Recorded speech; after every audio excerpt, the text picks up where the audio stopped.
ఓం శ్రీ సాయిరాం. ఓంకార బీజ రూపాయ సర్వేశాయ జగత్పతే సదమాయ నమస్తుభ్యం శ్రీ సత్యసాయి గణాధిప సర్వదేవతాతీత స్వరూపుడు స్వామివారి పాద పద్మాలు ప్రణామం చేసుకుంటూ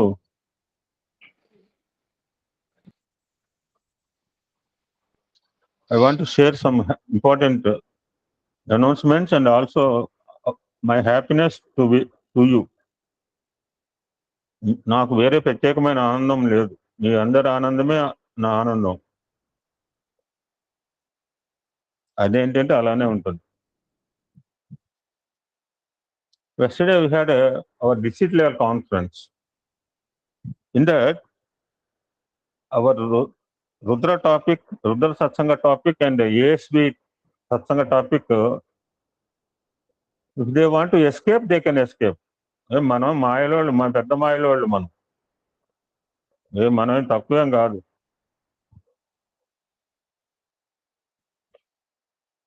కోటి దీపోత్సవం ప్రారంభం రోజు కోటి దీపోత్సవం చెప్పమంటే టోటల్ నారాయణ నామని చెప్పి శివనామం పెట్టుకున్న ఉన్న మహనీయులు చూసింది నేను. మేధా సంపత్తి తక్కువేం కాదు మనకి. ఆ మీటింగ్ ఏంటంటే కొత్తగా మాకు జిల్లా అధ్యక్షులు మారారండి. Just information, please listen, no comments here. మనకు భవిష్యత్ ప్రణాళిక కూడా అద్భుతమైన ప్రణాళిక ఉంది. Please utilise it also, that's why I'm telling. మీ జిల్లా సమావేశం నాకేంటంటే, మా జిల్లా సమావేశంలో Rudram topic and ASP topic వచ్చింది. ఏఎస్పీ నా సొంతం కాదు, ఇట్స్ ఎన్ ఆర్గనైజేషన్ ప్రోగ్రామ్. సరే, కొత్త ఆయన ఏం కార్యక్రమాలు జరుగుతున్నాయి రివ్యూ చేసుకున్నాడు. చక్కగా ఇంగ్లీష్లో మాట్లాడు. జనరల్గా తమిళ్లో చెప్తుంటే నాకు తలకాయ నొప్పి వస్తుంది. This is only first conference 8 సంవత్సరాల్లో 100% అర్థమైంది, because he dealt in English. Future కార్యక్రమాల్లో కూడా నేరేట్ చేశారు రాబోయే 100 years కి. The biggest programme is, already మీకు తెలిసి ఉండొచ్చు, but we are going to do another army programme. ఎవరైనా చెప్పగలరా ఆర్మీ అంటే ఏంటో? ARMY. కాల్బలం అండి, కాల్బలం. Okay sir, thank you so much. Army అంటే అతిరుద్ర మహాయజ్ఞం. ఆర్మీ ARMY అంటే అతిరుద్ర మహాయజ్ఞం. స్వామి 2 చేయించారు అనుకున్నా, ఇది 3వ అనుకున్నాను. శాస్త్రి గారు క్లియర్గా తెలుస్తుంది. చప్పట్లు కొట్టకండి దయచేసి ప్లీజ్. ఆయన సార్ చెప్పేది వినండి సార్, మెసేజ్లు చప్పట్లు కొట్టకండి. This is going to be performed in Puttaparthi in February 2025. భారతదేశ యావత్తుగా 108 మంది ఋత్వికులు సెలెక్ట్ చేశారు. మహాన్యాసం చదవడానికి మా జిల్లా నుంచి 3కి అవకాశం వచ్చింది. సో అందరు కూడా అందులో జాయిన్ కావచ్చు. ఎక్కువ సేవాదాలు మా నుంచి అడిగారు. ఇది వెరీ ముందే చెప్తున్న స్వామి 100th బర్త్డే ప్రోగ్రాంలో మీకు తెలిసి ఉండొచ్చు, ఎందుకంటే మీరు స్టేట్ మీటింగ్లో కూడా ఎటైనా వాళ్ళు ఉన్నారు. అదంతా సమితి లెవెల్, భజన మండలి meeting. I least bother also. One more second programme, బృహత్తర పథకం ఏంటంటే, భారతదేశంలోని యావత్ 12 జ్యోతిర్లింగాల్లో ఏకాదశి రుద్రాభిషేకానికి ప్లాన్ చేశారు. The start with Rameswaram, end with Kedarnath. First programme రామేశ్వరంలో అవుతుంది, లాస్ట్ ప్రోగ్రామ్ 12వది కేదార్నాథ్లో అయిపోతుంది. సో జ్యోతిర్లింగాలు దగ్గరగా ఉన్న ప్రదేశాల్లో మీరు కూడా జాయిన్ కావచ్చు. థర్డ్ ఆస్పెక్ట్, సో మా దగ్గర జిల్లాలో కూడా ఇప్పుడు కొత్త అయింది కదా, so you want to start ఏకాదశి రుద్రాభిషేకం on 20th of this month. Very nice activity. Bachcha garu చాలా అప్రిషియేట్ చేశాను, మంచి జీలు ఉంది చేయాలని. సో ఆ సందర్భంలో నేను ఈ మధ్య ఒక ఈవెంట్ అటెండ్ అయ్యాను. అది కూడా నేను వెనకాల కూర్చున్నాను, అందరికన్నా వెనకాల కూర్చుంటే ఎప్పుడు మీటింగులు. వెనకాల నుంచి 4-5 సార్లు కాన్వర్సేషన్ చేస్తే మా సార్ ముందుకొచ్చి మాట్లాడమని అన్నారు. సరే, అనుకోకుండా ఆయన రివ్యూలో మా యొక్క సిలబస్ ఏంటంటే study circle once in 2 months. పెద్ద భారం పెట్టల, నెలకోసారి గుడికి పొమ్మన్నారు. స్వామి ఎంత అదృష్టవంతురండి బాబు. ఏ స్వామి కూడా నెలకోసారి బొమ్మని చెప్ప ముప్పొద్దులో అన్నమే ముప్పొద్దులో తినమన్నాడు. గుడికి మాత్రం you go two weekly once భజన, మంత్లీ వన్స్ సర్వీస్ అన్నాడు. అది కూడా జాతకావట్లేదు మనకు. నిన్న మొన్న పెట్టాను, నగర సంకీర్తన కుదరదు, భజనకు పోయే అవకాశం లేదు, సంస్థలో సేవలు చేయము. కానీ సాయి అంటే మాత్రం నేను వెంటనే రావాలి, అన్ని ఆదుకోవాలి. హౌ ఇట్ ఈజ్ పాసిబుల్, నేను చేయను కూడా అన్నాడు ఆయన. సో అవర్ ఎజెండా ఏంటంటే at least one study circle once in 2 months అని చెప్పి 2 సమితులు చేస్తున్నాయి అని ఆయన చెప్పి, ఒక సమితి ఏదో పేరు చెప్పాడు, ఇంకొక డివోట్ ఇంకొక కోఆర్డినేటర్ అడిగాడు సెకండ్ సమితి ఏదంటే, దెన్ హీ థాట్ ఈ తొరేపాకం పేరు ఎత్తాడు. తొరేపాకం ఈ డూయింగ్ డైలీ స్టడీ సర్కిల్ సత్సంగా అని చెప్పాల్సిందే సార్. ఇది వాళ్ళు చెప్పుకోకపోతే వాళ్ళ కర్మ. The same ASP was raised by our state president at Sundaram meeting, state level meeting. వాళ్ళు చెప్పుకోవాలి సార్. ఇది నేను మొన్న ఈ 4th year యానివర్సరీ మన ఆల్ ఇండియా ప్రెసిడెంట్ గారు కూడా పంపించాను, నిమిష్ పాండే గారు. Very happy, quite happy sir. ఇదంతా స్వామి దృష్టిలో ఆల్రెడీ పోయింది సార్. ఇవన్నీ ఎందుకు చెప్తున్నామంటే, ఇది ఆర్గనైజేషన్, నెత్తి మీద మాకు ఆర్గనైజేషన్ ఉంది. ఆర్గనైజేషన్ లేకపోతే బలం, మేము బలహీనం అయి ఉండేవాడిని ఎంత స్వామి ఉన్నా కానీ. ఆ పైన ఆయన నుంచి ఆయన నెత్తి మీద పెట్టమన్నాడు. పుష్పలత ఏం కావాలి? ఆయన నెత్తి, ఆయన మా స్టేట్ ప్రెసిడెంట్ గారు ఆయన నుంచి ఆయన నెత్తి సార్. లక్ష్మీనారాయణ గారు మీరు నన్ను అమ్మన్నారు, ఇది ఆర్గనైజేషన్. దెన్ ఐ పుట్ కొన్ని రోజుల తర్వాత పైన నెత్తి మీద ఆ మకుటం ఉంది, సత్యత ఆర్గనైజేషన్ మకుటం అండి బాబు. అది పెట్టిన తర్వాత కొండంత బలం వచ్చిందండి బాబు. స్వామి ఉత్తరపెట్ల ఆర్గనైజేషన్ సమితి అంటే ఆర్గనైజేషన్ అంటే చాలా బాగా రుద్రంలో చాలా చెప్పారు. సో ఇట్స్ దెన్ నన్ను మీరు ముందు వచ్చి మాట్లాడండి అంటే, దెన్ ఐ నేరేటివ్ అప్పుడు మీకు మీలో ఎంతమంది తెలుసో మనకు సార్ చెప్పబడి తెలిసింది. లేకపోతే మా తపోవనంలో పెడితే పోయినాయన దయచేసి ఎమ్మెల్యే గారు ఇంకోసారి దండం పెట్టే ఫోటో, అన్నం పెట్టే ఫోటో పెట్టగలరు, దండం పెట్టే ఫోటో పెట్టగలుగుతారు. అంటే దండం అర్థం తెలిస్తే కదా అంటానికి. మనం కూడా సార్ చేయబట్టి ఆ దండం అర్థం తెలిసింది. లేకపోతే మనం కూడా దయచేసి ఇంకొకసారి గ్రూప్ లో దండం పెట్టే ఫోటోలు పెట్టకండి, అవమానంగా ఉంది. అర్థం చేసుకోకపోతే మనకు అవమానం. ఆయన ఎందుకు దండం పెట్టాడో మనం అర్థం చేసుకో, మనకు అవమానం అండి, ఆయనకేం అవమానం కాదు. Then I explain what is the, how many members no this last Swami's last darshan అంటే మొదలుపెట్టి, then I explain this Rudra satsang how it is going on since 3 years. ఖచ్చితంగా చెప్పాను శాస్త్రి గారు, యావత్ విశ్వంలో ఇటువంటి సత్సంగం జరగదు. నేను నా మాటలు గట్టిగా బల్లగుడు చెప్తే మీరు ఎలాగా శిలాశాసనం లాగా చెప్తారో నేను మాట్లాడితే శిలాశాసనం. మీ శిష్యుడు కృష్ణారావు అంటారు సార్ శాస్త్రి గారు, మీ కొలీగ్ మీ శిష్యుడు కేవి కృష్ణారావు, డివి కృష్ణారావు మాట్లాడితే అలా ఉండాలి ఎమ్మెల్యే గారు. అసలు కాంక్రీట్ చేసినట్టు ఉండాలి మనం. వాళ్ళు కనుక కాంక్రీట్ చేస్తే ఎలా ఉంటుందో అలాగా ఉండాలి, అట్టుకోవాలి. అందరు ఇట్లా చూస్తున్నారు. అందులో మాకు స్పిరిచువల్ కోఆర్డినేటర్ కొంచెం తెలుగు ఉన్న వ్యక్తిని ఆయన కూడా పెట్టారు, సతీష్ అని మా ఇంటికి వచ్చాడు. ఈజ్ అ బ్యూటిఫుల్ రుద్రాచి అంటారు. ఒకరోజు అనుకోకుండా రుద్రం చదివాడు, ఏఎస్బిలో కూడా చదివాడు. సో అనుకోకుండా నేను స్వామి ఈ యొక్క రుద్రం టాపిక్ తీసుకురావాల్సిందే.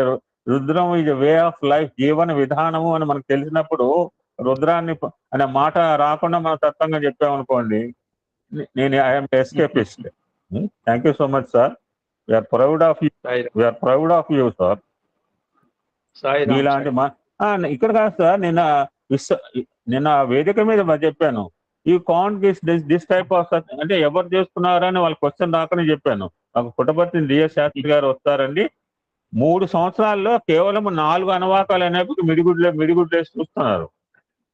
3 years లో రుద్రానికి 4 అనువాకాలు అయినాయా అని question mark place. Thank you so much sir. Thank you one and all. So this is the beauty of ASB అండి. ఆయన పెట్టిన పేరు అంటే వేరే పేరు పెట్టుంటే ఇంత అన్నం వచ్చిండేది కాదు. ఆ టైటిల్ ఇచ్చే అహం చచ్చిపోతాక ఎప్పుడన్నా ఒకసారి అంటే వాడు గుంజబడతాడండి ఇక్కడికి. He will be attracted, he will be pulled and he will be dragged. నేను పారిపోతాను దూరంగా అంటే మన కర్మ అనేవాడు. The title itself how ఎవరికైనా తెలియని వాడికి చెప్పండి అహం సత్యబోధక అనే ఆహా ఆహా this wonderful title given by Bhagwan himself on that 22 November 2020 sir. ఇంకొక మాట కూడా చెప్పాను శాస్త్రి గారు, స్వామి సమక్షం స్వామి పక్క నుంచి మాట్లాడాను అక్కడ నిన్న, మిగిలినంత దూరంగా నుంచి మాట్లాడాడు. నేను చెప్పాను అంటే ఎంతకాలం మరి 4 అనువాకాలు అంటే ఇంకా చాలా అనువాకాలు పోవాలి, మేము ఎంత దూరం పోవాలో ప్రయాణం మాకు తెలుసు, సుదీర్ఘ ప్రయాణం ఇది, సుదీర్ఘం. You don't know how many satsang it will take, నాకు తెలియదు మీకు తెలియదు. సో ఒక మాట అయితే వాళ్ళకి ఇలా వాళ్ళకు how many days this Aham Satyabodhaka will go until that the Rudra satsang also will go. ఈ మాట కూడా ఖచ్చితంగా కరాఖండి నేను చెప్పలేదు, నాకు లోపల నుంచి అంతరం అని చెప్పించింది sir. Thank you so much. Thank you one and all for your cooperation. Please cooperate like this so that మనం మన గమ్యస్థానాన్ని మన ప్రయాణంలో ఉన్నాం, ఇంకొంత ప్రయాణం చేయాలి. ఆల్రెడీ మంచిగా సార్ ప్రయాణం చేయించారు కనుక మధ్యలో ఆపై మధ్యలో దిగిపోతా ఉంటే మన ఇష్టం, మనం దిగాల్సిన డెస్టినేషన్ ముందుంది. నేను మధ్యలో దిగిపోతాను అంటే ఆయన సార్ ఏమన్నాడు, మన చాయిస్ లెఫ్ట్ టు అది. Thank you so much.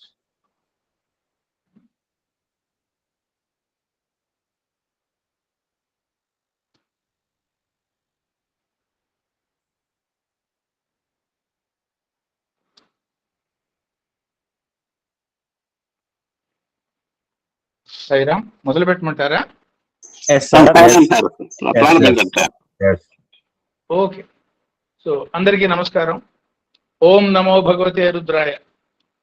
So 4వ మంత్రం 4 అనువాకంలో 4-5 మంత్రాలు మనం చెప్పుకుంటున్నాం. 4వ మంత్రం కంప్లీట్ చేసుకున్నాం. వ్రాతపతయే గణపతయే. సో వ్రాతపతయకి గణపతయకి పెద్ద తేడా లేదు, కుటీరంగా ఒకే మీనింగు. అయినా 2 విడివిడిగా మంత్రాలు చెప్పడంలో అంతరార్థాన్ని గురించి మనం తెలుసుకుని, వ్రాతపతి అన్నప్పుడు సమూహం అని, సామూహిక జీవనాన్ని గురించి, సామూహిక జీవనంలో మనం తెలుసుకోవాల్సిన దాని గురించి, అందులో వ్యష్టి సమిష్టి పరంగా ఈ సమిష్టి లేదు, ఈ ప్రకృతి లేదు, ఈ సమాజం మనకి ఏ మాదిరిగా ఉపయోగపడుతోంది అనే విషయాన్ని తెలుసుకుని అక్కడ ఆపి ఈ గణపతిని గురించి తెలుసుకునే ప్రయత్నం మనం చేస్తున్నాం. అంటే ఈ సమాజాన్ని గురించి మనం అనుకున్న మాట ఏమిటి? సమాజం అనేది it is a dash board, it is a testing place. ఇదేమిటి? 2 రకాల అవకాశాలు మనకిస్తుంది. సమాజ సేవ, సరైన అవగాహన, అంతర్గతంగా అందరిలో ఉన్నటువంటి విశ్వంలో ఉన్నటువంటి ఆ జ్యోతిర్మయ తత్వమైన ఆత్మని చూసే ప్రయత్నం. ఆ ఏకో రుద్ర అనుభూతి పరంగా కనుక ప్రయాణం చేశారా భగవద్ అనుభూతి అమృతత్వం లభ్యం అవుతుంది. లేదు బాహ్యముఖంగా ప్రపంచం అయిపోయినారా, అనేక మంది అహంకారానికి అహం ఆకారానికి అప్లై చేసుకున్నారా, అహంకార పూర్తులైన రావణాసురుడు దుర్యోధనుడు ఏం జరిగిందో చరిత్ర మనకు ఆల్రెడీ తెలుసు, ఆ మాట మనం ప్రత్యేకంగా చెప్పుకోకర్లేదు. సో అహం ఆత్మని ఆవేశించినప్పుడు అహం బ్రహ్మస్మిన్ అవుతుంది. అహం మనస్సుని కనుక ఆవేశించేటట్టయితే నేను గొప్పవాడిని, నేను శాస్త్రజ్ఞుడిని, నేను చాలా తెలియగలవాడిని, సో అందరికన్నా నేను ఉదాత్తుడిని, ఈ లక్షణాలన్నీ వస్తాయి ఏ జాతి ఎవరిలో అయినా సరే. శరీరాన్ని కనుక ఆకర్షించేటట్టయితే సామాజికమైనటువంటి పశుపరమైనటువంటి తత్వంగా మారుతుంది. కాబట్టి ఇందులో ఎక్కడ అన్ని చోట్ల అహం ఉన్నది, ఏ మాదిరిగా దాన్ని అన్వయం చేసుకుని మన జీవిత పురోగతికి వాడుకుంటున్నాం అనేదే ముఖ్యం. ఆ పరమైనటువంటి సాధనాపరమైన అన్వయాన్ని రుద్రానికి మనం చేసుకుంటూ మనం ముందుకు పోతున్నాం.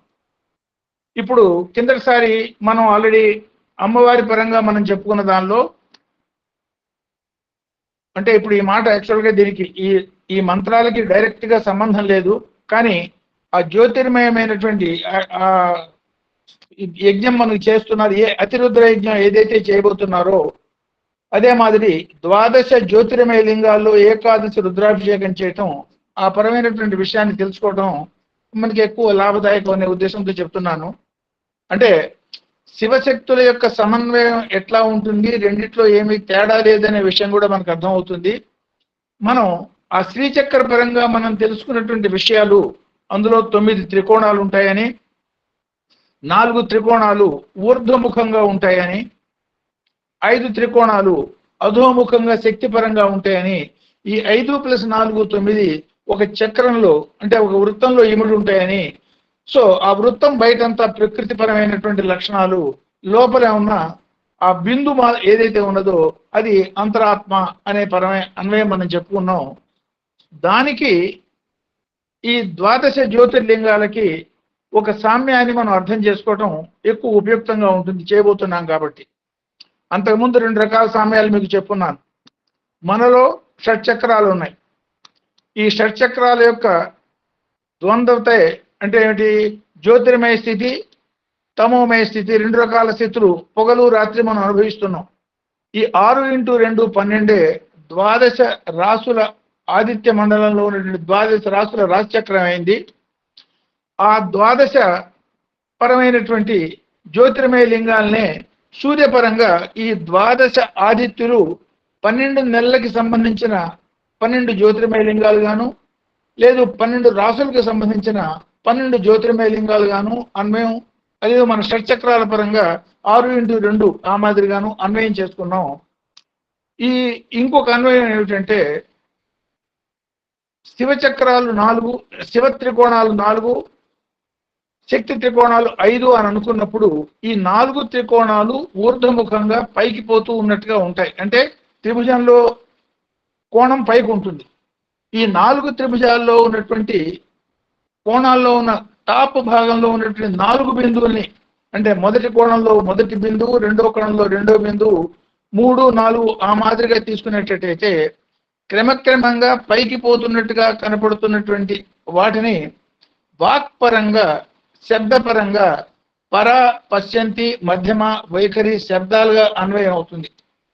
అంటే అంతర్గతంగా ఆత్మపరంగా ఉన్నటువంటి శబ్దం మనసుతో కలిసి ప్రాణశక్తిని తీసుకొని వాక్పరమై మధ్యమ, వైఖరి పెదవులు దాటి వైఖరి రూపానికి రావటం క్రమంగా ఎట్లా సాధ్యం అవుతుందో, అంటే పుట్టుక ఎట్లా సాధ్యం అవుతుందో ఆ మాదిరి తత్వాన్ని చెప్పటం అనేది ఒక అంశం అయ్యేటట్టయితే, ఈ 4 త్రికోణాల్లోనూ త్రికోణం ఏర్పడాలంటే 3 బిందువులు ఉండాలి. ఈ 4 త్రికోణాలకి ఏర్పడ్డ 3 బిందువులు 4x3 12, ఈ 12 కూడా ద్వాదశ ఆదిత్యుల యొక్క సంకేతం, ఈ ద్వాదశ జ్యోతిర్లింగాల యొక్క సంకేతం మనకి. అందువల్ల ద్వాదశ జ్యోతిర్లింగాలు అనటంలోనే జ్యోతి ప్రధానమైనటువంటి జీవనాన్ని లింగ రూప శరీరాన్ని ధరించిన మనం దాన్ని పొందేదానికి ప్రయత్నం చేయటమే సాధన. ఆ ఫలితాన్ని పొంది శివత్వాన్ని పొందటమే శివోహం స్థితి అన్న పరంగా అన్వయం అవుతుంది. సో ఏకాదశి రుద్రాభిషేకాన్ని కూడా 2 రకాలుగా 3 రకాలుగా అన్వయం చేసుకున్నాం. ఓంకార పరంగా హైయెస్ట్ ఓంకార పరంగా మనం చెప్పుకున్నప్పుడు వ్యక్తమైనటువంటి నాదాలు అందులో అకార, ఉకార, మకారాలు 3 ఉండగా, అవ్యక్త నాదాలు అంటే బిందువు, చంద్రకళ, నాదం, నాదాతీతం, రోధసి, ఇట్లా చివరికి సమన, ఉన్మన, సమన అంటే ఏమిటి దాని అర్థం? విశ్వం అంతా సమానమైన దృష్టితో ఉండే స్థితిని పొందగలగటం, ఆ తర్వాత అఖండ ఆనంద స్థితిని పొందగలగటం. ఆ 8 నాదాలు అవ్యక్త నాదాలు, 3 వ్యక్త నాదాలు, 8+3 11. ఈ 11 స్థితులు నేను అనుభూతి పొందాలి అన్న చేసే ప్రయత్నమే ఏకాదశ రుద్రాభిషేకం. సో ద్వాదశ మందిరాల్లోనూ అంటే ద్వాదశ జ్యోతిర్లింగాలకి ఏకాదశి రుద్రాభిషేకం ఉన్నప్పుడు ఈ జ్యోతిర్మయమైనటువంటి విశ్వతత్వంలో అంతటా కూడా నాలో ఉన్నటువంటి పరమాత్మని నేను తెలుసుకునే ప్రయత్నం చేస్తున్నాను అన్న భావంతో చేయగలిగేటట్టయితే అంతకన్నా ఉదాత్తమైనటువంటి అనుభూతి ఏది ఉండదు. సో అది ఎటు చేయబోతున్నాం కాబట్టి ఏ మాదిరిగా చేస్తే బాగుంటుంది అన్న వివరం కొంచెం మనసులో ఉంటుందనే ఉద్దేశంతో ఈ వివరాలు ఈ మంత్రానికి డైరెక్ట్ గా సంబంధించకపోయినా ఇక్కడ చెప్పడం జరిగింది. సో ఇక్కడ మనం గణపతి అనే మాదిరిగా మనం చెప్పుకుంటున్నాం. ఈ గణపతి అనగానే సాధారణంగా మనం అనుకునేది ఏమిటి? శివసూతుడు, విఘ్ననాశకుడు, మూషిక వాహనుడు, పెద్ద బొద్దు ఉన్నది, ఏనుగు తలకాయ ఉన్నది, చిన్న కాళ్ళు ఉన్నాయి, పొట్టి చేతులు ఉన్నాయి. ఈ రూపాన్ని మనం సాధారణంగా అనుకుని పోతూ కాస్త దండం పెట్టడం, నెత్తి మీద 2 ముట్టికాయలు వేసుకోవటం, లేదు అక్కడ పోయి కాస్త నమస్కారాలు చేసి 2-3 గుంజలు తీయటం, మన పని చేయవలసిన తతంగం అంతా చేసేసాం, లేదు గం గణపతి అనమా. ఇంతకన్నా గణపతిని గురించి మనం ఎక్కువగా ఆలోచించాం. యాక్చువల్గా గణానాంపతి ఇది గణపతి అన్నప్పుడు విశ్వంలో ఉన్నటువంటి సమస్త గణాలకి అధిపతి అన్న అర్థం ఈ పరబ్రహ్మ పరంగా పరబ్రహ్మ పరమైనటువంటి నామాల్లో ఈ గణపతి నామం చెప్పబడ్డది. ఈ పైగా ఈ నామాలు చెప్పిన ఎవరు? సాక్షాత్తు పరమేశ్వరుడు. సో పరబ్రహ్మే తన నామాల్ని మనల్ని అనుగ్రహించే విధానంగా చెప్పుకోవటం. ఇది స్వామి తనకి ఎట్లా పాద నమస్కారం చేసుకోవాలో మనకి చెప్పినట్టు. సాక్షాత్తు భగవంతుడే మన మధ్యలోకి వచ్చి వారి వెధవుల ద్వారా మీకు పాద నమస్కారం ఎట్లా చేసుకోవాలో కూడా తెలియదు, అడగండి, పర్మిషన్ తీసుకోండి, ఎవరికి అడ్డుపడకండి, పొందే దానిలో లాభం పొందండి, అవతల వాడికి నష్టం కలిగించి నష్టం పొందకండి అన్న సంకేతం చెప్పినట్టుగానే సాక్షాత్తు పరబ్రహ్మ అవతారమూర్తిగా రుద్రుడుగా శివుడుగా పరమేశ్వరుడుగా మన మధ్యలోకి వచ్చినప్పుడు ఆయన తన పరబ్రహ్మ యొక్క రహస్య నామాల్ని 300 నామాలు ఇందులో వ్యక్తం చేస్తూ అందులో చెప్పబడ్డటువంటి గణపతి తత్వాన్ని ఈ మూషిక వాహనుడైనటువంటి గణపతి పరంగా కాకుండా అసలైన విధానంగా దాని అంతరార్థాన్ని అర్థం చేసుకోవాల్సిన అవసరం ఉన్నది. అందువల్ల దాన్ని ఇక్కడ కొంచెం వివరంగా మనకు తెలిసినంత వివరంగా మనం చెప్పుకుంటున్నాం. సో దీన్ని సమిష్టిగాను వ్యష్టి సమష్టి 2 పరంగాను దీన్ని అన్వయం చేసుకోవచ్చు. గణ అనే పదానికి ఉన్నటువంటి నిర్వచనం చూస్తే గణ్యంతే సంఖ్యాయతే ఇది గణం. గణం అనే దానికి, గణపతికి కాదు. గణం అంటే ఏమిటి? లెక్కించదగ్గ సంఖ్య కల దేన్నైనా గణం అనొచ్చుట. ఎన్ని నక్షత్రాలు ఉన్నాయో మనకు తెలియదు, అసంఖ్యాకం ఉంటాం. అసంఖ్యాకం ఉన్న దానికి సంఖ్య ఉన్నది. కాబట్టి మనం అల్టిమేట్ గా లెక్కించే స్థితి అంటే 1, 2, 3, 4 అని లెక్కించగలిగిన స్థితి ఏదైతే ఉందో దానికి గణం ఉన్నారు. కాబట్టి అట్లాంటి గణాలు ఎక్కడెక్కడ ఉన్నాయో ఏమేమి ఉన్నాయో వాటన్నిటికీ ఒకే ఒక అధిపతి ఉన్నాడు, ఆ అధిపతిని గణపతి అనాలి అంటారు అన్న సంకేతంగా ఈ గణం గణపతి అవుతుంది. అంటే దీన్ని ఫర్ ఎగ్జాంపుల్ దేవతలు ఎంత 3 కోటి దేవతలు అంటాం. 3 కోటి దేవతలు నిజంగా లెక్క పెట్టుకొచ్చామా? సో ఈ దేవతలందరూ కనుక శక్తులు జ్యోతిర్మయ శక్తులు అయ్యేటట్టయితే ఆ జ్యోతిర్మయ శక్తులనే గణాలందరికీ అధిపతిని పరమేశ్వరుని గణపతి అనాల్సి ఉంటుంది. వ్యష్టిగా మన శరీరంలో అనేక రకాల శక్తులు ఉన్నాయి. చెయ్యి పనులు చేస్తుంది, కాలు నడుస్తుంది, కన్ను చూస్తుంది, చెవి వింటుంది. ఒకదానికో దానికి సంబంధం లేదు, ఒకదాని పని రెండోది చేయలేదు. ఈ గణాలన్నీ చేస్తున్నట్టు ఈ గణాలన్నిటికీ సమిష్టిగా ఒక గణపతి ఉన్నాడు. ఆ గణపతే ఆత్మతత్వం. దాని యొక్క శాసకత్వంలో ఇవన్నీ జరుగుతున్నాయి. వ్యష్టిగా ఆత్మే గణపతి, సమిష్టిగా పరమేశ్వరుడే ఆ నిరాకార పరబ్రహ్మ స్వరూపుడే. ఆత్మ ఏ మాదిరిగా కనపడకుండా అంతర్గతంగా ఉన్నదో ఆ మాదిరిగా విశ్వమంతా చైతన్యమూర్తిగా విశ్వంలో వ్యాపించబడినటువంటి ఆ చైతన్య పరచైతన్య తత్వం ఏదైతే ఉందో దాన్నే గణపతి అనుకోవాలి అని మనకు అర్థమవుతుంది. సో దీనికి ఉదాహరణగానే మనం అనేక సంఘటనలు కూడా మనం చూస్తాం. శివుడు యొక్క కొడుకు గణపతి అంటున్నాం. ఆ శివుడు త్రిపురాసుర సంహారానికి ఆయనకు అడ్డంకులు కలుగుతున్నాయని ఆ అడ్డంకులు తొలగించేదానికి గణపతిని ప్రార్థన చేశాట. అంటే శివుడు విష్ణుమూర్తి ఒకటే అంటాం. ఆ విష్ణుమూర్తి తన యొక్క హిరణ్యకశిపుడు వద్దకి గణపతిని ప్రార్థన చేసి ఆవాహన చేసి పూజ చేశాట. సృష్టి చేసేదానికి తనకి ఇబ్బందులు కలుగుతుంటే ఆ ఇబ్బందులు పోయేదానికి విష్ణుమూర్తి బ్రహ్మకి చెప్పిన సలహా గణపతిని ఏకాక్షర గణపతిని ఆవాహన చేసి ముందు తపస్సు చేయి అంటే ఆయన గణపతిగా ప్రత్యక్షమయ్యి నిర్విఘ్నంగా సృష్టి జరిగేటట్టుగా చేశాట. అంటే సాక్షాత్ కుమారస్వామి తారకుడిని సంహరించడానికి ముందు గణపతిని ఆరాధించి తర్వాత తారకాసుర సంహారం చేశాడు. దీని అర్థం ఏమిటి? అమ్మవారి అయినా సరే కామేశ్వర స్వరూపంగా మహాగణపతిని ఆవాహన చేసి ఆ విఘ్నయంత్రాన్ని నాశనం చేసినట్టుగా కథ చూస్తాం. ఇవన్నీ సాంకేతికంగా చెప్పేది ఏంటంటే పరబ్రహ్మనే గణపతి అంటున్నారు. వ్యక్త రూపాలు లేదు అందులోంచి బయటకు వచ్చినటువంటి శక్తి రూపాలు అనేటువంటి పరతత్వాలన్నీ కూడా పరమేశ్వరుడు కానీ విష్ణుమూర్తి వీళ్ళందరూ కూడా మనకి ఇస్తున్నటువంటి గైడెన్స్ గణపతి తత్వాన్ని అర్థం చేసుకుని ఆ ప్రకారంగా సాధన చేయండి అన్నగా దీన్ని అర్థం చేసుకోవచ్చు. అంటే సపోజ్ దీన్ని ఎట్లా మనం అర్థం చేసుకోవాలి అనేది కనుకైతే సమిష్టి పరంగా దీన్ని ఆలోచించినప్పుడు ప్రకృతిలో ఉన్నటువంటి అనేకం ఎన్ని ఉన్నాయో మనకు తెలియదు. 84 లక్షల రకాల జీవరాశులు ఉన్నాయి. అందులో ఒక్కొక్క రకంలో ఎన్ని కోట్లు ఉన్నాయో మనకు తెలియదు. అన్ని కలిపి ఎంతో సంఖ్య అనూహ్యం. ఇవన్నీ ఒక గణం అనుకుంటే ఈ గణాలన్నిటికీ ఒకే ఒక పత్తు ఉన్నాడు, అది గణపతి అని అర్థం చేసుకోవచ్చు. సో సమిష్టి పరంగా ప్రకృతిని వ్యష్టి పరంగా శరీరంలో అనుకున్నాం. నాద బ్రహ్మ పరంగా దీన్ని ఆలోచించేటట్టయితే సప్తకోటి మహామంత్రాలు ఉన్నాయన్నాం. ఇంకెన్ని ఉపమంత్రాలు, ఇంకెన్ని ఇతర మంత్రాలు ఉన్నాయో మనకి తెలియదు. ఈ మంత్రాల మొత్తాన్ని ఒక సమూహంగా తీసుకునేటట్టయితే ఈ సమిష్టి సమస్త మంత్రాలకి అధిపతి ఉన్నటువంటి ఏకాక్షర స్వరూపం ఓంకారం ఏదైతే ఉందో ఆ ఓంకార స్వరూపుడే గణపతి, నాద బ్రహ్మ గణపతి అన్న పరంగా మంత్రపరంగా దాన్ని అర్థం చేసుకోవచ్చు. అందుకనే సృష్టి ఆరంభంలో ఏర్పడ్డ అడ్డంకులు తొలగానే విష్ణుమూర్తి సలహాకి బ్రహ్మ తపస్సు చేస్తే ఆయనకి ఓంకార గణపతి రూపంలో ప్రత్యక్షమై తన కార్యసాఫల్యం చేశాడు. త్రిపురాసుర సంహారంలో మహేశ్వరుడికి ఇచ్చినటువంటి దర్శనం ఏమిటంటే పంచముఖాలతో సింహవాహనుడైనటువంటి గణపతిని, దాన్ని హేరంబ గణపతి అంటారు. ఆ హేరంబ గణపతి రూపంలో గణపతి దర్శనం ఇచ్చి ఆ త్రిపుర నాశనం అంటే త్రిగుణ నాశనానికి కారకుడైనట్ట. అంటే పంచముఖ తత్వాన్ని అధిగమించి పోమండి అని చెప్తున్నారు. వ్యాస మహర్షికి కార్యాచరణకి ఎట్లా ఉపయోగపడ్డాడో అట్లా తన దంతంతోనే ఏ మాదిరిగా మహాభారతాది ఇవన్నీ రాశాడో ఆ కథ మనకి తెలుసు. అది కూడా బ్రహ్మ యొక్క సలహా ప్రకారం ఆయన గణపతిని ఉపాసించి, ఏకాక్షర గణపతిని ఉపాసించి ఆ తర్వాత ఇవన్నీ చేశాడు అంటారు.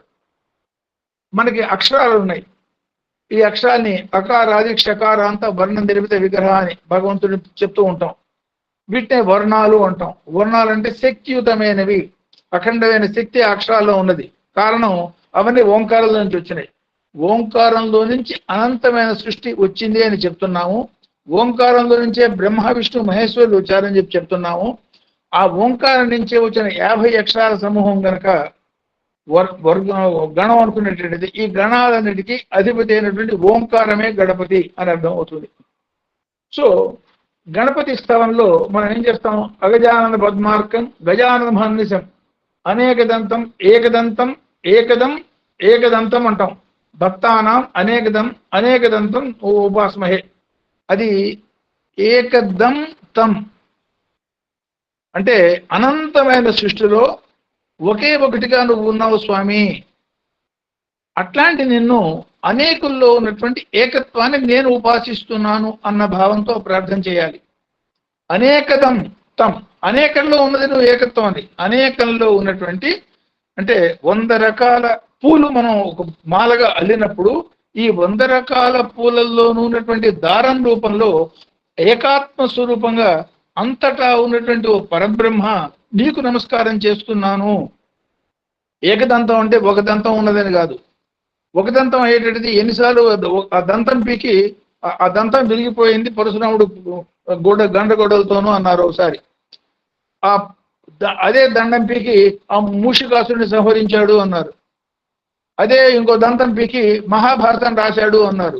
ఎన్ని దంతాలు ఉన్నాయి ఆయనకి? ఒకటి పీకితే ఇంకోటి ఉండేదానికి. ఉన్నవే 2 దంతాలు అయితే ఎన్నిసార్లు పీకుతాడు దాన్ని? కాబట్టి ఏకదంతం అంటే రెండిట్లో ఒకటి పీకడం కాదు. ఏకదంతం ఉన్న అనంతమైన సృష్టిలో ఉన్నటువంటి ఓ పరబ్రహ్మ స్వరూప, ఓ నిరాకార పరబ్రహ్మ, నిన్నే నేను ధ్యానం చేస్తున్నాను అన్న భావంతో ఆ ప్రార్థన మనం చేయటం మూలంగా ఎక్కువ మనకు ఉపయోగం ఉంటుంది. అందుకనే యాక్చువల్గా ఈ గణపతి స్తవం మనం ఏం చెప్తాం? గణపతి స్తవంలో అంటే గాణపత్యులు అనే ఒక తెగ ఉన్నది. అంటే శైవులు, వైష్ణవులు, శాక్తేయులు ఎట్లా ఉందో గాణపత్యులు అంటే ఏమిటి? గణపతి తప్ప ఇంకొకటి లేదనేవాళ్ళు. అంతా చివరికి అంతా పరబ్రహ్మనే ఆరాధిస్తున్నారు. వాళ్ళ ఇష్టానుసారం ఆరాధిస్తున్నారు. స్వామి చక్కటి ఉదాహరణ మనకి చెప్పారు. ఏ మతానికి పోయినా సరే వాళ్ళు ఆల్రెడీ తయారు చేసిన స్ట్రక్చర్ను అందులో దూరి తొడుక్కోమంటారు. అది లూజ్ కావచ్చు లేదా టైట్ కావచ్చు, మనకి ఇబ్బందిగా ఉండొచ్చు.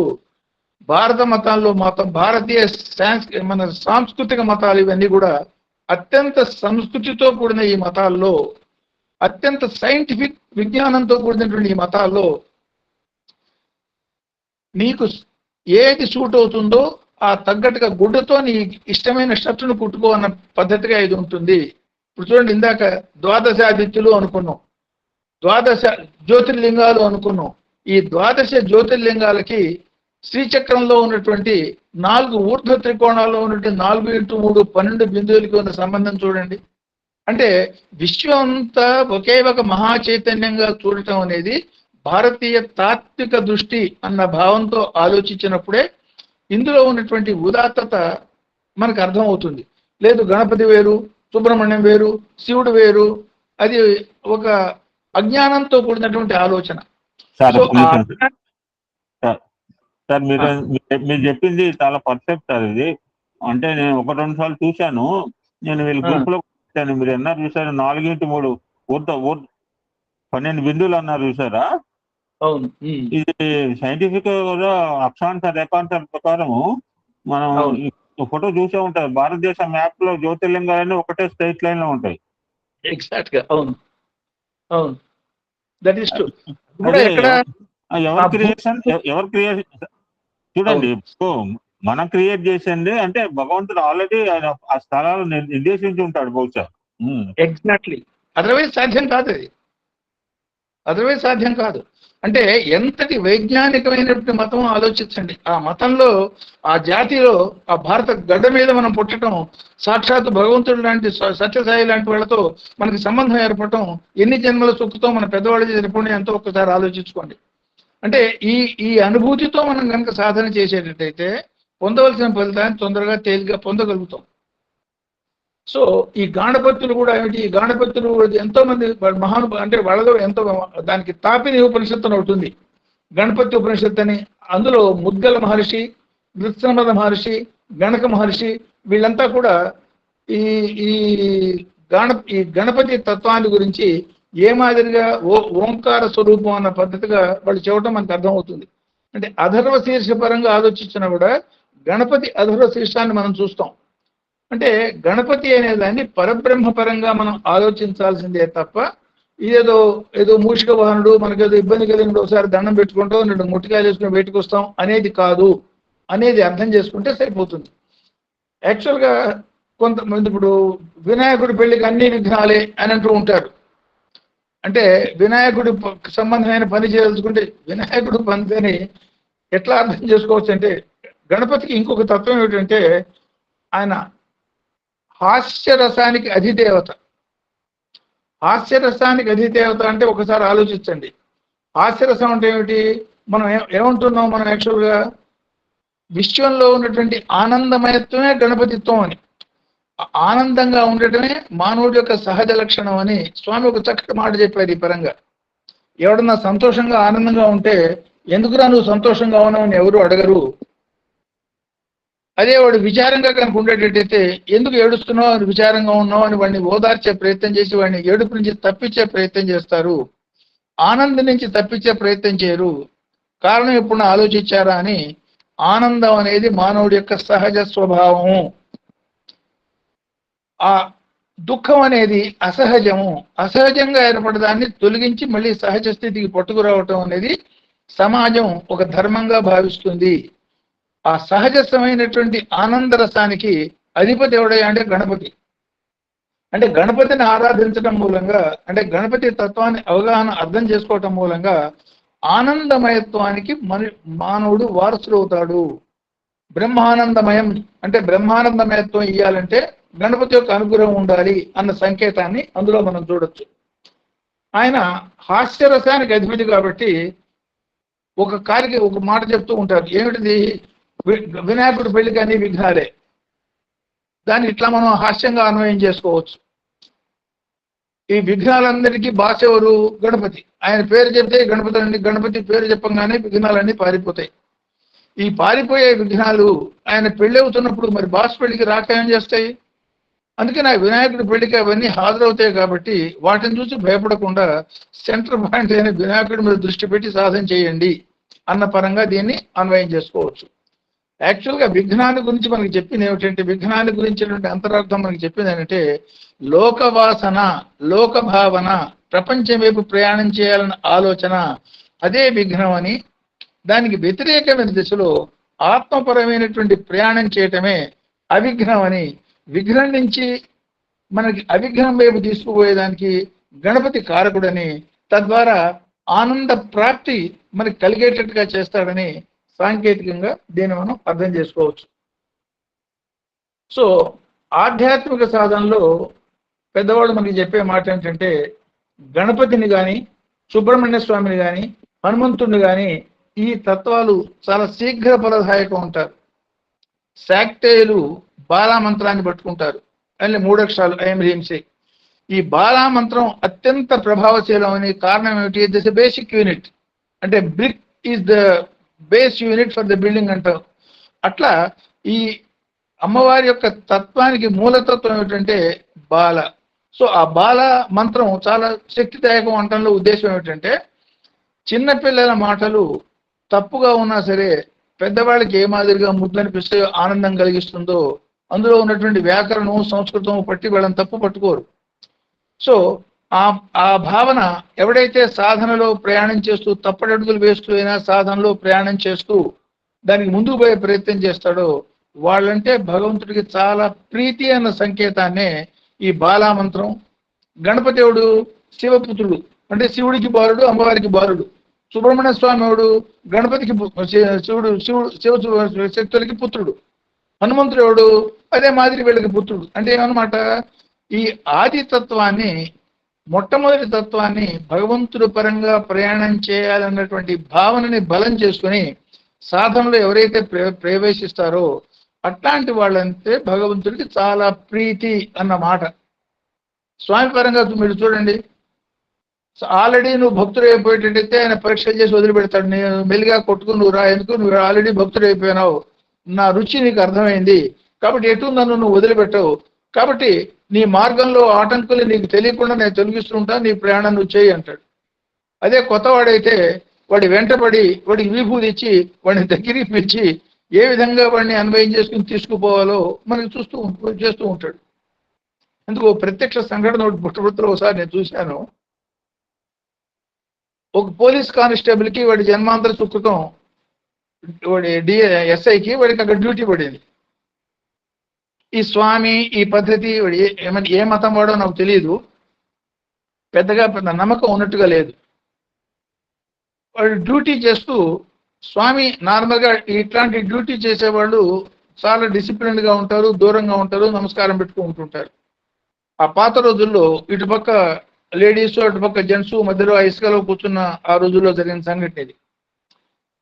వాడు ఏదో డ్యూటీ చేస్తున్న వాళ్ళలాగా స్వామి దర్శనానికి ఇస్తూ మధ్యలో కూర్చున్నప్పుడు లేడీస్ వైపు అయిపోయి జెంట్స్ వైపు వచ్చారు. వీడు ఆడ మగ వాళ్ళ మధ్యలోకి డ్యూటీ చేస్తూ అబ్జర్వ్ చేస్తున్న వాళ్ళగా మధ్యలోకి వచ్చాడు. అంటే అక్కడ ఆ మందిరం డిసిప్లిన్ కానీ ఆ పద్ధతి కానీ తెలిసిన వాడు లేదు, దాని మీద స్వామి మీద నమ్మకం ఉన్నట్టుగా లేదు అతను. స్వామి ఏం చేశారు, ఆల్రెడీ జెంట్స్ వైపు వస్తున్న స్వామి ఆగి విభూతి సృష్టించి, విభూతి మీరు తీసుకుంటారా అడుగుతున్నాడు ఆయన ఎస్ఐని. వాడు షాక్తిని వాడు ఊహించుండడు, ఏం చేయాలో తెలియక నమస్కారం చేసి చేపట్టి విభూతి తీసుకున్నాడు. విభూతి మీరు తీసుకుంటారా? కోటాను కోట్ల మంది తహతహలాడుతూ వెయిట్ చేస్తున్న లక్షల మంది భక్తుల్ని వదిలిపెట్టి ఎంత నమ్మకం ఉందో తెలియని వాడి దగ్గరికి పోయి మీరు, అది కూడా ఏమిటి, మీరు విభూతి తీసుకుంటారా? ఆయన ఆల్రెడీ సృష్టించిన విభూతి. అంటే స్వామి యొక్క తత్వం ఎట్లా ఉంటుంది అంటే ఏమన్నమాట, మార్గంలోకి, దైవ మార్గంలోకి మనం ప్రవేశపెట్టేదానికి, ప్రవేశం చేసిన తర్వాత తప్పటడుగులేస్తూ అటు ఇటు కదులుతూ స్థిరత్వం ఇంకా పొందకుండా ఉన్న స్థితిలో వాళ్ళ మీద అఖండమైనటువంటి అనుగ్రహాన్ని కురిపించి ఆ లైన్లో నిలదొక్కునేటట్టుగా స్వామి చేస్తారు అన్న సంకేతంగా దీన్ని తీసుకోవచ్చు. దేవి సప్తశతిలో కూడా దీనికి తగ్గ ఒక శ్లోకం మనకు కనపడుతుంది, మంత్రపరమైన శ్లోకం. ఏమిటంటే అది జానత అజానత వాపి, అంటే నువ్వు తెలిసి చేసినా తెలియక చేసినా నువ్వు చేసే హోమం యజ్ఞం పరమైన దానికోసం తహతహలాడుతూ అమ్మవారు వెయిట్ చేస్తూ ఉంటుంది సుమా. నిజంగా అమ్మవారు తహతహలాడుతూ వెయిట్ చేస్తుందే. ఒక సందర్భంలో స్వామి చెప్పిన మాట, వెతుకుతూనే ఉన్నాను. ఎవరి కోసం అంటే సరైన భక్తుల కోసం ఉన్నారు. ఇప్పుడు దీనికి చెప్తున్న మాట ఏమిటి, నువ్వు తెలిసన్నా చేయి తెలియకన్నా చేయి, నువ్వు చేసే మంచి పని కోసం, నువ్వు చేసే త్యాగశీలమైన భావన కోసం, నువ్వు చేసే మంచి పని కోసం, సేవ కోసం నేను తహతహలాడుతూ వెయిట్ చేస్తున్నాను. అంటే పిల్లల మాటలు ముద్దు మాటల కింద తీసుకుని ఎట్లా వాడు చిన్నపిల్లవాడిని పైకెత్తినప్పుడు తన్నుతూ ఉంటాడు, వాడు తన్నినా ఎంత ఆనందంగా భరించి వాడిని దగ్గరికి తీసుకుని పైకి వచ్చేటట్టుగా చూస్తారో ఆ మాదిరిగా ప్రవేశిస్తున్నటువంటి వాళ్ళ మీద ఎక్స్ట్రా కరుణ స్వామి వర్షిస్తారు, మీడుషే అనొచ్చు. ఆ తత్వాన్ని స్వామిలో మీరందరూ చూస్తుంటారు. అది ఆ పరంగా అంటే ఈ బాలా మంత్రం కానీ, గణపతి మంత్రం కానీ, లేదు సుబ్రహ్మణ్య సాధన కానీ, వీటిల్లో చేసేవాడిని చాలా ఇష్టపడతాడు అనే దానికి అర్థాన్ని అట్లా మనం అన్వయించుకోవాల్సి ఉంటుంది. సో ఈ గణపతి అథర్వ శీర్షంలో కూడా గజవక్త్ర ప్రాధాన్యాన్ని గురించి పైన ఉన్న తలకాయ ఏనుగు తలకాయ, కిందేమన్నా పేద బొద్దతో ఉన్నటువంటి భారీ శరీరం, దాన్ని నరాకారాన్ని మాయ అంటే పెద్ద మాయ, బొజ్జంతా మాయ, గజాకారం పురుష అనే మాటలో చూడండి. అంటే సూక్ష్మ బుద్ధికి సంకేతం గజ శిరస్సు. భారీగా గుండ్రంగా కదలటానికి వీలు లేకుండా, ముందుకు పోయేదానికి వీలు లేకుండా చేస్తున్న పెద్ద పొట్టతో అది ప్రపంచానికి సంకేతం. ఈ ప్రపంచం అనేది బంధిస్తుంది, బయటికి పోకుండా చేస్తుంది. సూక్ష్మ బుద్ధితో ఎవడైతే ఊర్ధ్వ మార్గాన ఉత్తర మార్గాన ప్రయాణం చేసే ప్రయత్నం చేస్తాడో దానికి సంకేతంగా గజ శిరస్సు ఉన్నది అన్న సంకేతంగా కూడా దీన్ని మనం అన్వయం చేసుకోవచ్చు. సో అదే మాదిరి అదే అధర్వ శీర్షం గణపతి గురించి ప్రథమ పతయే ఏకదంతాయ విఘ్న వినాశినే అంటుంది. అంటే ఆధ్యాత్మిక మార్గంలో మనం చేసే ప్రయత్నాలకు కలిగే సర్వ విఘ్నాల్ని నాశనం చేసే శక్తిని ఏకదంతం అని ఏదైతే చెప్పుకున్నామో ఆ విశ్వం అంతటా కూడా ఉన్నటువంటి ఏకైక శక్తిని, కాబట్టి ప్రథమపతి అని అన్న సంకేతం అన్న విధానంగా దాన్ని మనం అర్థం చేసుకోవచ్చు. సో ఈ విఘ్న నాశన కారణంగా అంటే మాయ అవిద్య దాన్నే విఘ్నం అని, దాన్ని దాటేదానికి మన ప్రయత్నం మనం చేస్తున్నప్పుడు సాధ్యం కాని స్థితి ఉన్నప్పుడు దాన్ని ఆ విఘ్నాల్ని నాశనం చేసి మనని తీసుకుపోయే పద్ధతిగా దీన్ని అన్వయం చేసుకోవచ్చు. ఇప్పుడు వినాయకుడు అనే నామానికి స్వామి చెప్పింది విశిష్ట నాయకుడు వినాయకుడు అన్నారు. అంటే మానవుల్లో ఆ విశిష్ట నాయకత్వ ప్రతిభ బయటకు వచ్చేటట్టుగా చేసే శక్తి గణపతి అన్నారు. అంటే ఏ జ్ఞానం మూలంగా విశిష్టమైనటువంటి నాయకత్వ లక్షణాలు నీలో కలుగుతాయి, దాన్ని పొందేదానికి గణపతి ఆరాధన అన్న పరంగా దాన్ని అన్వయం చేసుకోవచ్చు. ఎవడు ఏం చేసినా సరే ఆనందం కోసమే చేస్తాడు అన్నమాట మనకు తెలుసు. గాలి పీలుస్తున్నాం, ఆనందం గాలి లేకపోతే భరించలేం, కాబట్టి ఆనందంగా ఉండాలంటే గాలి పీల్చాలి, ఆనందంగా ఉండాలంటే తిండి తినాలి, ఆనందంగా ఉండాలంటే మనం చేస్తున్న ఆనందం అక్కడ ఉన్నది అనే ఉద్దేశంతో అనేక రకాల పనులు కార్యక్రమాలు మనం చేస్తూ ఉంటాం. ఆ ఆనందానికి అధిపతి గణపతి అనటంలో దాన్నే నంద మోద ప్రమోద ఆనంద అంటే 4 స్థాయిల్లో ఆనంద తత్వానికి మనకి దారితీసే విధానం. అందుకనే వీటన్నిటికీ సాంకేతికమే మోదక హస్తుడు, మోద అంటున్నాం, మోదకం అంటున్నాం. ఈ కా అనే శబ్దానికి చాలా విశేషమైన అర్థం ఉంది. అది మోస్ట్ ప్రాబబ్లీ నెక్స్ట్ సత్సంగంలో వస్తుంది. అంటే ఈ కచ్చట తప్ప ఇవన్నీ వాటికి సంబంధించినవి శబ్దపరమైంది, వాగ్దేవి పరమైన దానిలో ఇదే గణపతిలో మనకు వస్తుంది ముందు. ఈ మోదక హస్తాన్ని మనం ఎట్లా అర్థం చేసుకోవాలి? నంద మోద ప్రమోద ఆనంద. స్వామి చక్కటి ఎగ్జాంపుల్ చెప్పారు ఈ 4 స్థాయిలు మనకు అర్థం చేసుకునేదానికి. ఇది ఆల్రెడీ మామిడి పళ్ళ సీజన్. ఒకటి మామిడి పళ్ళు అంటే చాలా ఆసక్తి, ఆల్రెడీ 9 నెలలు అయిపోయింది, ఇంకా సీజన్ రాలేదని వెయిట్ చేస్తున్నాడు, ఎప్పుడెప్పుడు వస్తాయా వెయిట్ చేస్తున్నాడు. ఎవడో వచ్చి వాడికి వార్త చెప్తాడు, మార్కెట్లో మంచి మామిడి పళ్ళు వచ్చినాయి. ఆ వార్త వినంగానే వాళ్ళు కలిగేది దాన్ని నంద అంటారు. మోద అనేది ఏంటి? Next stage. వాడు స్వయంగా మార్కెట్కి పోయినాడు, ఆ మార్కెట్ కళ్ళతో చూశాడు. కళ్ళతో చూసినప్పుడు వాడు ఎవడో చెప్పిన మాట వినాడు అంతకుముందు, లేదే వాడు చెప్పిన మాట నిజమేను, కళ్ళతో చూశాడు. ఆ కళ్ళతో చూసినప్పుడు కలిగే స్థితిని మోద అనొచ్చట, మోదం. ఈ ప్రమోద అన్నప్పుడు దాన్ని కొన్నాడు, చేతిలో తీసుకున్నాడు. సో ఆనందం ఇప్పుడు ఇంటికి పట్టుకొచ్చి దాన్ని శుభ్రంగా భోజనం చేసినాక పండు లేకుండా పోయింది, కానీ వీడికి ఆనందం మాత్రం మిగిలింది. అట్లా మెట్టుగా మనని ఈ ప్రాపంచికమైనటువంటి ఆనంద స్థితులు అనుభవించే స్థితి నుంచి ఈ ప్రాపంచికం లుప్తమైపోయి ప్రాపంచిక అతీతమైనటువంటి భగవదనందం జ్యోతిర్మయ ఆనందాన్ని తీసుకుపోయే స్థితి ఆ ఆనందకారకుడు పరమేశ్వరుడు గణపతి అన్న పరంగా ఇది మనకు అర్థమవుతుంది. అందుకే మోదకహస్తుడు ఆయన పేరు ఆనందభూహు అంటే ఆనందాన్ని ఇచ్చేవాడా అంటే విశ్వ ఆనందదాయక అన్న నామం ఆయన నామాలో ఉంటుంది. ఈ పరంగా యాక్చువల్గా తిరుచానూరులో ఒక సంఘటన జరిగిందంట. అమ్మవారికి విగ్రహం భక్తులకి చాలా భయం కలిగించే విధానంగా ఉండేది. అంటే అమ్మవారు సాక్షాత్తు రాత్రిపూట తిరుచానూరులో తిరుగుతోంది, ఆవిడ దోవలో వచ్చిన వాళ్ళని చంపేస్తూ, ఇట్లాంటి భయాలు ఆదిశంకర్లు వారు వచ్చినప్పుడు ఆదిశంకర్ల వారికి రాత్రిపూట ఎవడు తిరిగేవాడుగా భయపడిపోయి ఆ భయం ఉన్న స్థితిలో ఆదిశంకరుడికి వాళ్ళు ఊరి వారంతా వినవించుకున్నప్పుడు ఆయన ఏం చేశాట, కామ్గా అమ్మవారికి ఎదురుకుండా ఒక చిన్న గణపతి విగ్రహాన్ని ప్రతిష్ఠ చేయించాడు. ఇప్పటికే అది మనం చూడొచ్చు. మనం ఆ గణపతి విగ్రహం ఎప్పుడైతే ప్రతిష్ఠ చేశారో ఆ పిల్లవాడిని చూడంగానే ఆనందమయత్వంతో ఆవిడ ఆగిపోయింది. అప్పుడు మట్టి విగ్రహం ఇవన్నీ పోయినాయి. సాంకేతికంగా చెప్తారు. అంటే ఏమన్నమాట, ఆ క్రోధ స్వభావాన్ని ఆనందమయత్వంగా మార్చుకోవటమే సాధనలో మానవుడు సాధించాల్సిన మార్గము అన్న మాటని ఆదిశంకర్ల వారు ఇండైరెక్ట్ గా ఆ శక్తి ఉపాసకులందరికీ చెప్పారు. భయపడటం కాదు, దాన్ని ఆనందమయత్వంగా మార్చుకోండి అని. ఈ మధ్య కాలంలో అంటే చంద్రశేఖర సరస్వతి మొన్నటి దాకా మెడ్రాస్లోనే is physically no more no, నడుస్తున్న శివుడు అనే చంద్రశేఖర సరస్వతి అనేవాడు. ఆయన 100 లాంగ్ ఇయర్స్ జీవించి సన్యాసాశ్రమంలోనే దాదాపు 87 పైన ఉండి ఆయన మొన్ననే పరిమితి, ఆయన కూడా ఎగ్జాక్ట్గా ఇదే పని చేశారు. పూజారులు వచ్చి ఆయన కంప్లైంట్ చేస్తారు, స్వామి అమ్మవారి గుళ్ళో మేము అందరూ సుహృదపి పడిపోతున్నారు, ఇట్లాంటి జరుగుతున్నాయి అంటే ఆయనకు అర్థమైపోతుంది వెంటనే. ఏమిటి కారణం అంటే సాధన తగ్గిన పూజారులు అఖండమైన మంత్ర సాధన చేసేవాళ్ళు పాత రోజుల్లో. ఆ మంత్ర సాధనా బలంతో వాళ్ళకి చాలా పక్క వాళ్ళకి ఆనందాన్ని కలిగించే స్థితిలో వాళ్ళు ఉండేవాడు. సహజ సిద్ధంగా వ్యక్తిగతమైనటువంటి సాధన లోపించినప్పుడు ఇట్లాంటి అరాచకాలు ఏర్పడతాయి.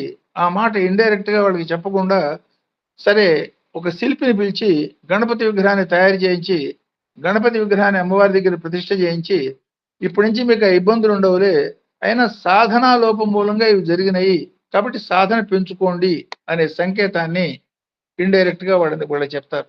అంటే సాధన గణపతి, సాధనలో గణపతి ఎట్లా ఉపయోగపడతాడు అంటే నిర్విఘ్నంగా మనం ముందుకు పోవటం అంటే ఏ మాదిరిగా గణపతి యొక్క బాలతత్వం మనకు ఉపయోగపడుతుంది. అన్ని రకాల ఆటంకాల్ని తొలగించి ఈ రకాల భయభ్రాంతులు కలగకుండా చేసి సాధనలో మనకి ముందుకు తీసుకుపోయే ఆనందమయ తత్వం గణపతి. కాబట్టి ఆయన్ని మూలాధారానికి అధిష్టాన దేవుడు అంటారు. అంటే షట్చక్రాల్లో ఉన్నటువంటి 7 చక్రాల్లోనూ మూలాధారం, అక్కడి నుంచే శక్తి పైకి లేవాలి. ఆ మూలాధారంలో ఉన్నటువంటి శక్తి దాని పైకి లేచేదానికి కారకుడు, పైకి లేపే శక్తి గణపతి అన్న తత్వంగా ఇక్కడ మనం దీన్ని అన్వయం చేసుకోవచ్చు. ఈ పరంగా జరిగిన ఒక సంఘటన చెప్పి ఇక్కడ ఆపుతాను, తర్వాత మిగతాది దానిలో తర్వాత చెప్పుకోవచ్చు. సో అవ్వయార్ అనే పేరు మీరంతా స్పెషల్లీ తమిళనాడు చాలా ఫేమస్, గొప్ప గణపతి భక్తురాలు. అవ్వయార్ అనే సినిమా కూడా నా చిన్నతనంలో వచ్చింది. మీలో చాలా మంది పెద్దవాళ్ళు వయసున్న వాళ్ళు చూసి ఉండొచ్చు. అందులో ఆవిడ నిజంగా తమిళనాడు ఏరియాలోనే, ఎగ్జాక్ట్ ఊరు నాకు తెలీదు, అక్కడ ఉండటం, ఆవిడ గణపతి వదిలిపెట్టి రాకపోవటం, గణపతి భక్తురాలు, వయసు అయిపోవటం, అట్లాంటి భక్తురాలు ఆమె. ఆ ఊరి వాళ్ళంతా ఈ కైలాస శిఖరం మేము దర్శనానికి పోతున్నాం, ఇవన్నీ ఉత్తర భారతదేశంలో చాలా కష్టమైన ప్రయాణం, నువ్వు కూడా వస్తావా, జాగ్రత్తగా తీసుకుపోయి తీసుకొస్తావని ఆవిడ అడిగారట. మానస సరోవరం, కైలాసం చాలా కష్టంతో కూడిన పని. ఆవిడ నాకు అన్ని గణపతిను, నేను గణపతిని వదిలిపెట్టి అక్కడికి ఎట్లా వస్తాను, నా గణపతికి నేను పూజ చేసుకుంటాను, ఇవన్నీ ఇదే నా కైలాసం ఉంటుంది. ఆవిడ సరే వాళ్ళు వెళ్ళిపోతారు. వారం 10 రోజులు ప్రయాణం చేస్తే కానీ పోలేరు అక్కడికి. ఈవిడ గణపతికి దండం పెట్టుకుంటూ రోజు ఆ పూజా కార్యక్రమం చేస్తున్నప్పుడు రోజు ప్రత్యక్షంగా ఆవిడతో మాట్లాడేవాట ఆయన. వాళ్ళు రమ్మన్నప్పుడు ఎందుకు పోలేదు అని అడిగట. స్వామి నిన్ను వదిలిపెట్టి నేను కైలాసం ఏం చూడను, అందుకోసం పోలేదు అన్నది. లేదు వాళ్ళతో పాటు నువ్వు కూడా పోతే, ఇదంతా దాదాపు 10 రోజులు అయింది వాళ్ళు ప్రయాణం చేసి అక్కడికి చేరారు. సో ఎందుకు నువ్వు కూడా వాళ్ళతో పాటు పోయిరా, నేనున్నాను కదా అని చెప్పి ఆ తొండంతో ఆవిడని పట్టుకుని ఆ కైలాసంలో డ్రాప్ చేశాట. ఆశ్చర్యపోయినారు తోటి వాళ్ళందరూ, రానున్నావు కదా ఎట్టా వచ్చావు అని. ఆవిడ చెప్పిన కథ గణపతి మీతో పాటు పొమ్మన్నాడు, ఆ తొండంతో నన్ను ఇక్కడ డ్రాప్ చేశాడు అంటే స్ట్రైట్ అవే వీడు వారం రోజులు కాలు నడకన ప్రయాణం బస్సులతోనూ కార్లలోనూ వీడు ప్రయాణం చేసి నానా తిప్పులు వీడికి పోతే వీళ్ళు పోయేటప్పటికి వీళ్ళ మధ్యలో ఆవిడ ఆల్రెడీ దర్శనం ఇచ్చి, సో ఈవిడ మూలంగా వాళ్ళు కూడా దర్శనం పూర్తి చేసుకుని అయిపోయినాక తిరిగి రావటం ఆ సంఘటన ఆవిడ జీవితంలో మనకు కనబడుతుంది. అంటే గణపతి తత్వం దీన్ని సాంకేతికంగా మనం అర్థం చేసుకుంటే, నువ్వు శ్రద్ధాభక్తితో ఎవడైతే సరైనటువంటి ఆరాధన చేస్తాడో ఆ మూలాధార నుంచి సరాసరి వాడు కైలాస స్థితి, ఆ షట్చక్రాలు అధిగమించి పైకి తీసుకుపోయే శక్తి గణపతేను అన్న యోగపరమైనటువంటి అన్వయాన్ని కూడా ఇందులో చేసుకోవచ్చు. ఇక్కడ ఈ గణపతి గణం అంటే ఏమిటి, గణపతి అంటే ఏమిటి, వ్యష్టిగా సమిష్టిగా ఈ గణపతి తత్వాన్ని బేసిక్ గా మనం అర్థం చేసుకున్నాం. ఆ మిగతా తత్వాలు అసలు గణపతి ఎన్ని రకాల గణాలు ఉన్నాయి, ఈ ఒక్కొక్క గణానికి ఉన్నటువంటి పతి ఎవరు, గణానాం పతి ఇది గణపతి, ఎన్ని గణాలు ఉన్నాయి, ఏ గణానికి ఆ గణానికి ఒక గణపతి ఉంటే సామూహికంగా సర్వగణాలకి అధిపతి గణపతి అన్న పరమైనటువంటి అన్వయాన్ని వీలైతే పై వారం చెప్పుకుందాము. కంప్లీట్ అయితే సరేది, లేకపోతే మళ్ళీ ఇంకొక సోమవారం చెప్పుకోవాల్సి వస్తుంది. ఇక్కడ కానీ ఫర్దర్ ఎక్స్పాన్షన్ ఏదైనా కావాలన్నా ఏదైనా యూ కెన్ ఆస్క్ మీ. అందరికీ నమస్కారం.